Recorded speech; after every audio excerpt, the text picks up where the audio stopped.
Hi there from Chicago. This is Big Ten Today, presented by Gatorade. Thrilled to have you with us. My call on Anthony Herron. You know, this is a different year, a different schedule for a lot of different reasons, but also it's one of those years where it's a 14-week fall instead of 13, which means everybody gets 2 off weeks. So it's weird. Which is why you're so excited. We get more time together. We get the additional week for this show. That's exactly what I was leaning towards. That's what you were about to go with, right? And I was definitely not going to say, it's weird there are teams with off weeks on the second to last week of the season. Yeah, and I mean, you know, some teams have the actual second bye week. Some teams in some other conferences might schedule an FCS opponent for an additional bye week in November. But here in the Big Ten, where we play 9 conference schedules and there are 2 legitimate bye weeks, then yes, there are some teams who are licking a few wounds right now. Should I make fun of you or bring in Ross? Because I'd like to do both. Oh, both, perhaps? Okay, great. Ross, he called it a bye week. I just want to be crystal clear. A bye is something you earn in a postseason tournament. These are off weeks in the regular season, Ross. Off week. You're off. That's right. That's right. And Anthony, I can't imagine what other conference you would be calling out playing FCS opponents.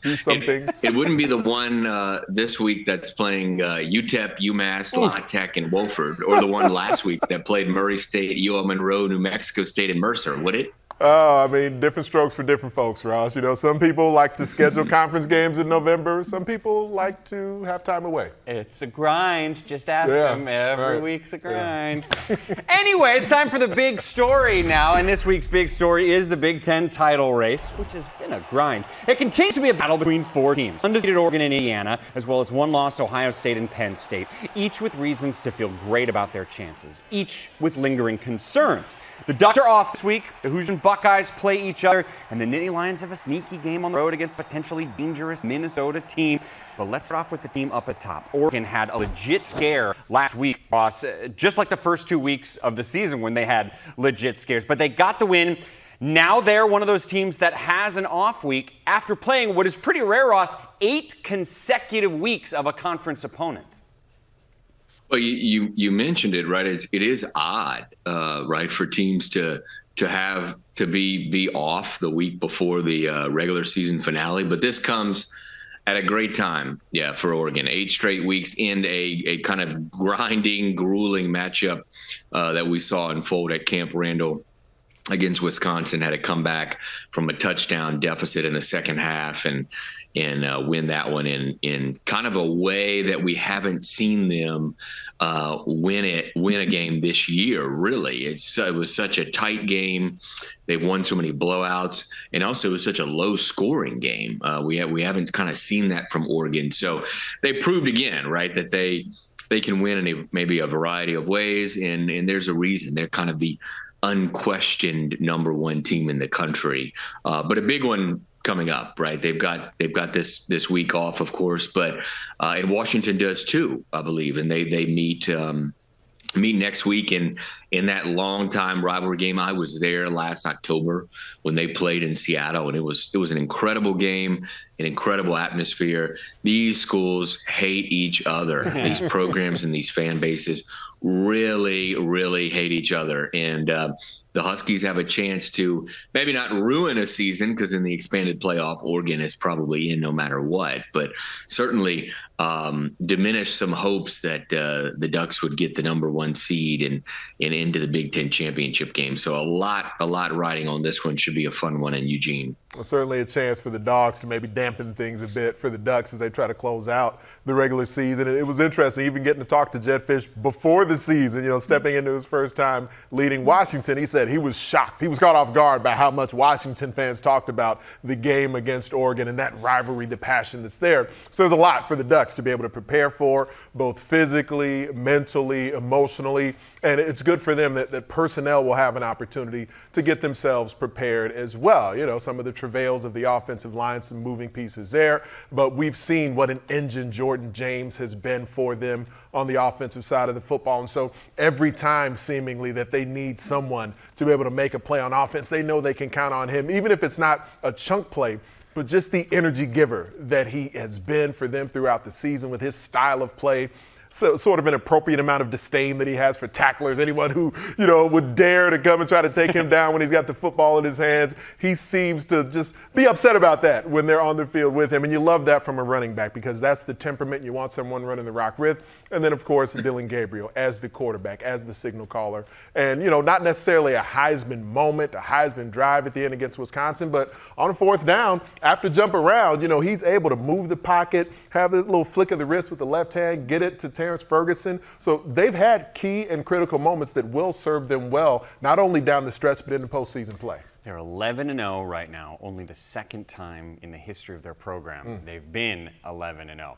Now, Indiana is 10-0 for the first time in the history of their program. And it's hard for me to wrap my brain around this. How many times in our lives has we been able to say, this weekend's game is the biggest game in the history of a program? Think about that. How many times have you ever been able to say that? But that's what we have, a top 5 battle, Indiana-Ohio State. We just don't see this with Hoosiers football. And so, you know, it's been fun just to watch their journey throughout the season. They have been the story in college football this year. And, you know, Curt Cinetti got that bag, and he's earned it for this historic season that he's put together in leading Hoosiers football. And so the continuity that joined him from James Madison, you couple that with some of the pre-existing talent that's been there, and also a couple other guys from the group of 5 level with chips on their shoulders like Curtis Rourke as a quarterback, C.J. West on the inside as a nose guard. Every level of the Hoosiers football program has been able to coalesce to get them to this point, and now this next and biggest opportunity for this season and for the history of Indiana football is going to be on the road at the shoe with the brand of brands in college football. We've been sort of hoping that both teams would be there and get to this point and be ready for it, and Indiana's held up their end of the bargain. Ohio State is surging, no doubt about that. So the Hoosiers and what they bring to the table from a personnel perspective, been talking about it on the radio on SiriusXM all week. This is a game that, folks are wondering if Indiana can prove that they belong. But I think we've seen it throughout the season, what they've been able to prove. We'll be able to discuss the matchup in more detail moving forward, Ross. But just between Rourke, receivers, the offensive line that's had a chance to lick some wounds here, I really believe that Indiana has showcased a complete sort of nature to the way they've been able to play the game, man. Absolutely. It's been pretty incredible to watch this. And I was in Bloomington just last week visiting with those guys, and we'll have a story out later this week on Yahoo Sports about Curt Cinetti and Nick Saban. Those two go back a long, long way, from the playing days of Curt Cinetti to the coaching days together at Alabama. So it's really interesting kind of dynamic between the two, and there's a lot of similarities there between the two, and that's always good. You know, if you're getting compared to Nick Saban, that's a good thing, right? That's a positive thing. So I think when you look at how they've done this, what I picked up from my time in Bloomington is kind of a couple things. Number one, there is, and Anthony mentioned it, there is motivation, right? There is a chip on everyone's shoulder that they carry with them, including Curt Cinetti, who took 43 years basically to get to this point, you know, coaching as an assistant for almost 30 years, and in the last 13 or so in the lower levels of college football. So you look at that motivation, and in the guys on the team, right, they call themselves G5 All-Stars. A lot of the transfers were from the group of 5. So they're kind of playing like we belong here, right? We took the long journey here. Us and our coach took the long journey here. And I think you got to look at their experience. So the players he brought in, guys, 21 of the 27 transfers were third-year players who had at least 3 years of experience. So these are older guys, right? And they're ready and they're prepared. And half of them were in his system, right, at JMU. So you combine all of that, and you combine kind of the resources that athletic director Scott Dolson and the president there of the university, as Anthony just mentioned, the contract as a good example, but also their NIL budget was doubled this year. All of this, right, all of this contributed to what we're seeing this year. But it starts certainly with Cinetti and how similar and the traits he picked up from Nick Saban. I saw it firsthand. It was a really interesting visit and huge game for them on Saturday. Someone at home is thinking, okay, but what was the previous biggest game in Indiana history? You basically got 2 options. They both come from the 1967 season. The regular season finale in 67, they were having a great year. They won 8 games after only 1 game the year before. They played Purdue. to end the year. Number 3 in the country, Purdue. If they won, they'd go to the Rose Bowl for the first time ever, and they did. They beat Purdue. The second option, you could argue, was that Rose Bowl, which was not only their first Rose Bowl ever, it was Indiana's first bowl game of all time. They did lose, by the way, to USC, and this is how long ago it was. The running back for the Trojans was O.J. Simpson. Okay, it's been a minute. So I mentioned how weird it is you get to say this is the biggest game in program history. Ross, here's another thing that you don't say every year. The Indiana game is a bigger deal for Ohio State than the Michigan game in 2 weeks. Yeah, that's probably not what we expected to start the year or start any year, that would be the case. But it is, this year for Ohio State, I think I've said this before on here, it just, every game feels like a must win. It feels like this huge pressure cooker of a game for Ryan Day in for Ohio State, especially after they got beat, right? When you're saddled with one loss, even in the expanded playoff era, there's a question whether some 2-loss teams will get left out. There's so many 2-loss teams bunched up, especially in the SEC. You might have 1 or 2 get left out. If Ohio State loses to Indiana, will a 10-2 Ohio State get left out? You don't want to put yourself in that position, right? So this is huge for Ohio State playoff hopes, all that stuff. Just another kind of pressure cooker of a game. It feels like I said, every week with the Buckeyes kind of feels like this grinding, huge game that they can't afford to lose. And part of it is, the roster they have and they built there, how talented they are, the NIL budget, all of the financials, things like that. Ryan Day, the fact that he hasn't won a championship, all of that, I think, leads us into this kind of more pressure cooker type of situation. So it's I'm sure we'll talk about it later, right? But this game is almost right, a must win, it feels like, for both teams. Yeah, when you have the expanded playoff and how that impacts all these things, for Ohio State, where that one loss now, and we've seen a one-loss Ohio State make the 4-team playoff, but now in this 12-team playoff era, it was still disappointing, of course, for Ohio State to lose on the road to Oregon by 1 point as the clock ticks away. But then you did have the recognition that it wasn't finality for the Buckeyes this year. And it does seem like that Oregon game, the response to that defeat has been immense for Ohio State. We've been watching Ryan Day his entire path since he took over leading the Ohio State program. And I do believe he's continued to evolve as a head coach, as a leader, the way that he's been able to sort of manifest certain things within his program. I said earlier in the season going into that Oregon game, this is the most physical Ohio State has been under Ryan Day. Still believe that wholeheartedly. It doesn't take anything away from what Oregon is, because Oregon is also an incredibly physical team, and so they were able to win the line of scrimmage in that matchup. But it does look like the Buckeyes have continued to ramp things up that much more. Tweak things, make some adjustments. As versatile as Ohio State is on the offensive side of the football, led by Chip Kelly, I'd argue they're just as versatile on the defensive side of the football, led by Jim Knowles. Not only because of the personnel that they can attack you with, but also just schematically. They have the ability to do a variety of things and make sure that you're always going to be off balance as an opponent. Remember, Ryan Day has only lost 4 conference games all time as the Buckeye head coach, 3 to Michigan, and this year by 1 point on the road to number 1 Oregon.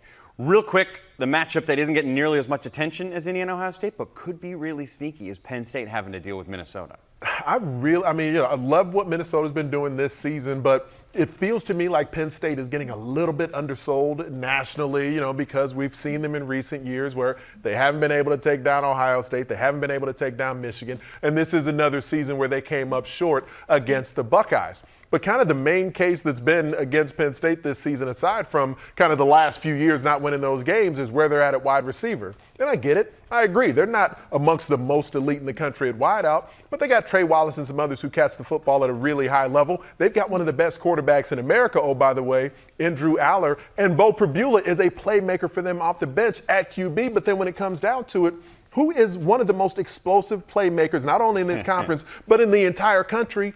It's Tyler Warren as a tight end.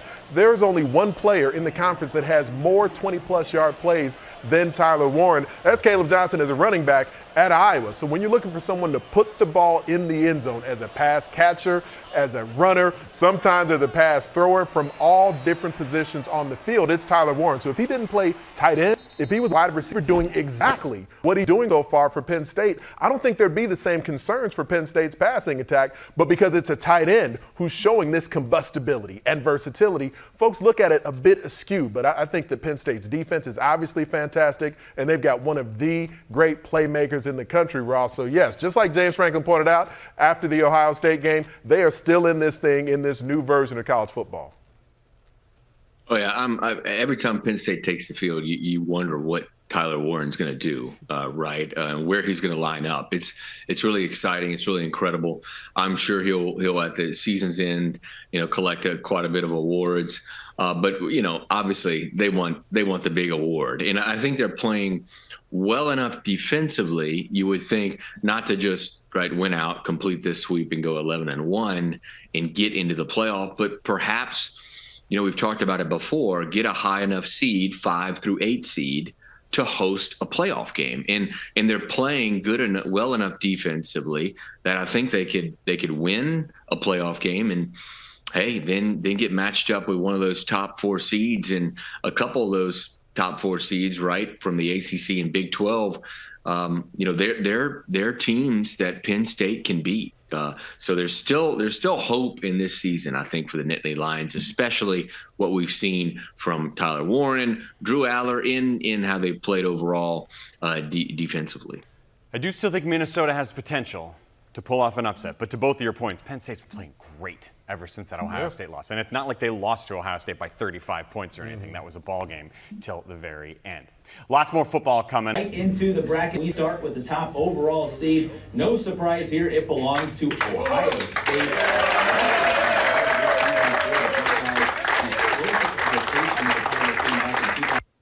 And that's what it sounded like when OSU got the top overall seed. As the postseason's here in college men's soccer, the entire country will be chasing down those Buckeyes. That video you saw was just a handful of hours after winning the Big Ten tournament on their home turf, the first such title for the program since '09. Their excellent season continues. And it's time now for the big interview. Buckeyes head coach Brian Maisonnevue joins us now. And I want to get to the NCAA tournament in just a second, but let's start with the Big Ten title game against Michigan. Scoreless game late. How would you describe your pulse during that game? Yeah, I mean, it was a lot of fun. It was a tremendous atmosphere. We had almost 9,000 fans. So it was an intense game. I thought we were start off, to be honest with you, a little bit slow in the first half, and I thought we picked it up in the second half. And what a great goal by Parker Grinstead later in the game. But Michigan is a very talented team, and I thought they played really well. You brought up Paul Grinstead's goal. What do you remember from watching it? Yeah, I said this a couple times. I thought he should have hit it first time, but he took a great touch, and then he hit it. He received it with his right and hit it so clean with his left. I mean, he's a good ball striker, so I mean, he took that one really well. You also mentioned the amount of fans that were there. More people attended that match than any Ohio State soccer match in program history. What's that say? I mean, it just shows the excitement around the team right now. We got a great group of guys. It's been a fun season, and I mean, the fans have come out all year long to support us. But I mean, especially in this game, it was fantastic. Great weather. It was just a perfect night. Perfect night.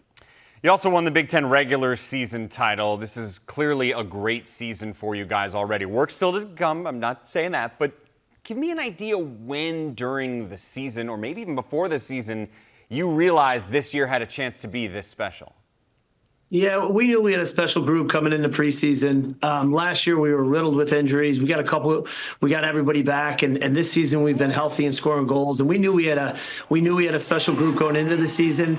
It just with the Big Ten, there's so much parity. There's so many good programs, so many good players that we had to really focus on every game during the season. And the guys did a great job of that. And like I said, it's a really talented group, but even a better group of young men and leaders on this group.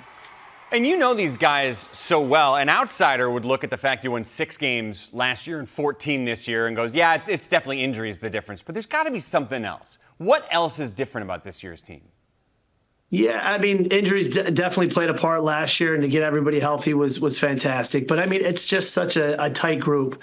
We're deep. Without the injuries, we're deep, so we can roll guys in and out. And then we've been scoring goals, and it's not just like one person scoring the goals. We're finding goals from different areas of the field and from different players. So life is a lot better when you're healthy and scoring goals. You're the top seed in the tournament, which means you've earned a bye. You don't have to play in that first round. So what are you going to be focusing on with your guys while everybody else is playing early on? Yeah, I mean, we got to continue to get better. I mean, all season long, we focus every day. We get better at something. So, we're going to continue this week, and we're going to continue to get better. Look at the video from Michigan and get better. And then obviously we have the winner of SIUE and Western Michigan, who are two very good teams. So we'll start prepping for those two as well. But we'll focus on ourselves at the beginning of this week. Focus on a couple areas that we'll improve on and be ready for Sunday. Which areas need improvement? It looks pretty good to me. I don't think we have enough time. No, we can always get better. There's always areas we can get better. I thought we had a slow start, so that's one thing we'll address in video. And some of our combination play, we can always get better. You've had a long run as an assistant coach and as a head coach in your career, being in multiple NCAA tournaments. What have you learned about what makes for a successful run in the NCAA tournament?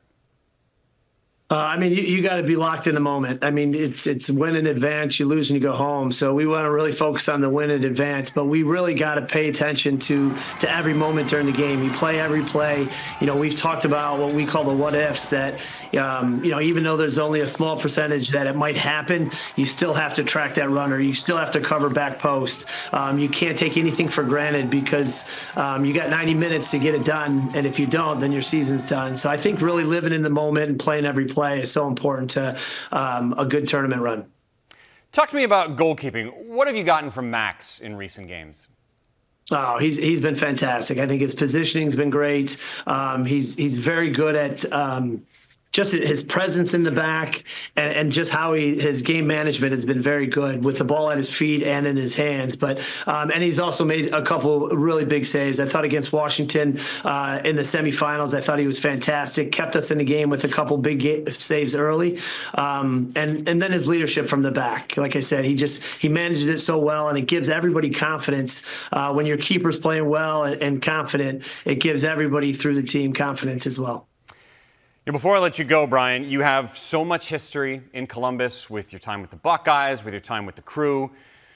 You also have a lot of history in Bloomington, Indiana, with your time there as a coach and a player. And I know you're focused on soccer, but there is a football game this weekend between Indiana and Ohio State. Where's your heart pulling you? It is a big football game. It's good to see. I'm so excited for the game to watch it and cheering hard for the Buckeyes. That's probably the right answer. Brian Maisonnevue, congratulations on the great season. Best of luck in the NCAA tournament. Thanks so much. Well, it's time for our game leaders, presented by Gatorade. 4 teams in the Big Ten need 1 more win to go bowling. 4 teams need 2 more wins for the postseason. Really, only Purdue is the team that's eliminated from bowl game contention at this point in the season. By the way, Saturday, a football doubleheader kicks off with Iowa against Maryland. The Terps can't lose if they want to go bowling. Then Wisconsin battles Nebraska. The winner here gets that 6th bowl-eligible victory. Coverage begins with Big Ten tailgate from the game of the year, Indiana and Ohio State at the Shoe. It all starts 10 Eastern, 9 Central, 7 Pacific, right here on the Big Ten Network. Ross, let's start with that Wisconsin-Nebraska game. Very simply put, the storyline's there. A couple of 5-win teams. The winner has a postseason awaiting them. Absolutely, right. Both 5-5. I think probably each one of these teams would say they're a bit disappointed in the year. I think many people were picking the Huskers, right, to maybe be a surprise contender in the Big Ten championship race. They've been sitting at 5 wins for a month, Anthony. It's been brutal. And if you go back, they haven't been to a bowl since 2016, I believe. If you go back all those years, they've lost 9 consecutive games. And this would be a 10th, obviously, 9 consecutive games where they need the win to go to a bowl. It's just brutal for the Huskers. So, Wisconsin is We saw them play better in the middle of the season. But again, they've been at 5 wins, right, for about 3 weeks. They've lost 3 straight. So combined, these schools have lost 7 straight games. And look, a bowl, the bowls are somewhat being a little diminished because of the expanded playoff. But something that comes with a bowl game is 15 additional practices, Anthony. Right. And that's huge in December, moving and kind of launching into the next season. It's a big deal for these programs. A great point, Ross, just by the way that you're trying to build something, especially for Matt Rule early in his time leading things in Lincoln in year 2. And it's a program that's been without those additional bowl practices for nearly a decade right now. And so you don't have that additional opportunity for infrastructure and for development of the youth of your roster, the inexperience of your roster, in some ways the bottom of your roster. And so those have been missed opportunities for Nebraska. And you referenced that it's been a month that they've been sitting at 5 wins. It feels like a lot longer than that. It feels like it's been a few years where they've sat at 5 wins and not quite been able to get over that bowl hump. But this is a big opportunity for them this week to be able to hit that. I would expect that either program who's able to win the game this weekend will feel a level of relief for the way the season has gone. Of course, both have relieved the duties of their offensive coordinators and play callers. Dana Holgorsen, we got a glimpse of what that would be from Nebraska last week. Luke Fickell hasn't really said yet who exactly would call plays and how that would sort of play out. Talked about it being a collaborative effort for how that would play out for the Badgers. But I would imagine just in the modern scope of college football, between the transfer portal and the coaching carousel, some of this in making the decision right now is not only, guys, about, sort of this weekend's matchup, but also sort of trying to get ahead of the curve for making sure personnel will be retained on your roster and personnel that you can acquire for coaching. Now, Holgerson's got work to do. Nebraska hasn't scored more than 20 points in a game since September. All of October and more than halfway through November, they still haven't scored more than 20 points. You got UCLA playing USC in a game. The Bruins can't lose for bowl eligibility, but Anthony, the Trojans are in the postseason with a win. And I love the way that Woody Marks has just kind of become a bigger and bigger part of their offense. And, I've been talking about him and the Lincoln Riley run game, or at times lack thereof, quite a bit throughout the season. But it was good to see them lean into Woody Marks and having Jade Mayava in there at QB. It feels like almost they made a conscious decision to take some of the load off his shoulders, off his passing shoulder, and it really paid dividends. And I was very impressed with Mayava and what he was able to get done as a quarterback, using mobility, not to the extent perhaps that we were curious about how much they may call him into some movement. But I like the way he throws the football, though. He's got a nice, easy release. He throws the ball with touch. It's a very catchable pass. And so if the offensive line has the ability to take some of that pressure off of Mayava and you can lean into one of the more talented backs in this conference in Marks, then this is the type of formula that can have USC look like an extremely dangerous team, and it also enhances the way that they can operate defensively. But this rivalry is amongst the most tradition-rich in the entire country. When you're talking about the crosstown and the team that UCLA has become this season, they might be coming off a loss, but we've been looking and talking on this show and others for weeks now about the way the Bruins have been building towards turning a corner, the same type of development, Ross, that we saw Deshaun Foster able to implement as a running backs coach. Now we've seen a Bruins squad on each side of the ball develop and become a much better team. We have. It's been one of the better mid-season type of turnarounds from any team in the country. I go to also think about Baylor and Dave Aranda and what they've done down there. It's similar, Wyatt, where you're in the middle of the season, you've won 1 or 2 games, and then boom, right, you go on a winning streak. They won three straight, I believe, UCLA, before last week's loss to Washington. They're at home, right? They can't lose another. And so the pressure's on. I feel like UCLA, it's certainly this feels like a more important game for them. But that said, you look at what UCLA, where they are, right? And they're not at a great place. I think probably arguably the most disappointing team in college football this year, starting with that LSU win. And then it hasn't been great since. They can't hold a fourth quarter lead. Blew 5 of them, I believe, this year. So big game for both programs, big rivalry, as Anthony says, and bowl eligibility in some way on the line for each. And again, this game is at the Rose Bowl, which recent history is not good for USC. They've lost 5 straight road games. They've never lost 6 straight road games in the history of the program, because until now, they'd never lost 5 consecutive road games. They're on the longest streak they've ever had. Speaking of road, Northwestern was at Wrigley Field for the game last week. This week, they're heading off to the Big House, Ross, where it'll be Northwestern at Michigan. Similar situation. Cats cannot lose to remain bowl eligible, while Michigan will be in the postseason if they get a victory.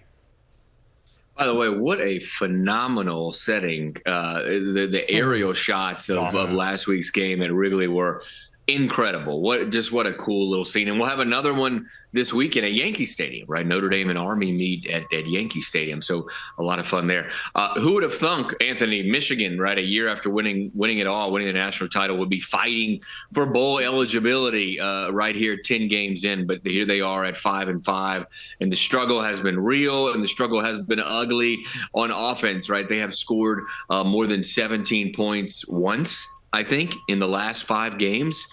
So we've talked about it. It's kind of been a season-long discussion about Michigan offensively. In fact, really, Anthony, this is the meeting of 2 of the worst offenses in the country, right? We've seen them really struggle. The over-under, I think Vegas put the over-under at 37.5 for this game. So buckle up for the old-fashioned 17-13 final here.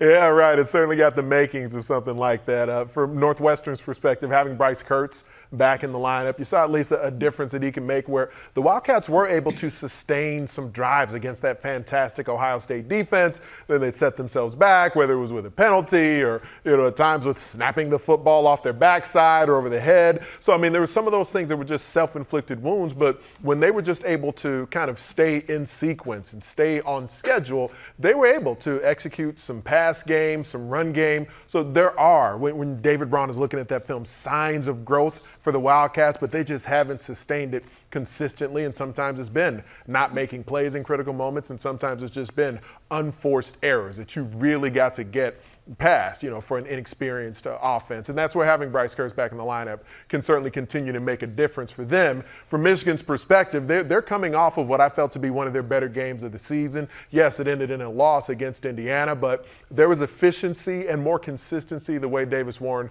threw the football the last time out against a fantastic Hoosiers defense, and that combination at quarterback, rotating Alex Orji in a little bit more than that seemed to give a little bit of additional life now a couple of games in a row to the way Michigan could operate offensively. But they're going to have their hands full. There's no doubt about that. Northwestern has been one of the more consistent defenses. They don't allow a lot of big plays, which Michigan doesn't mind because they don't necessarily make a lot of big plays on offense. So there will be sort of this butting of heads to see who can actually put points on the board. Big picture, like Ross was saying, it is wild. Michigan lost 3 games the last 3 years combined.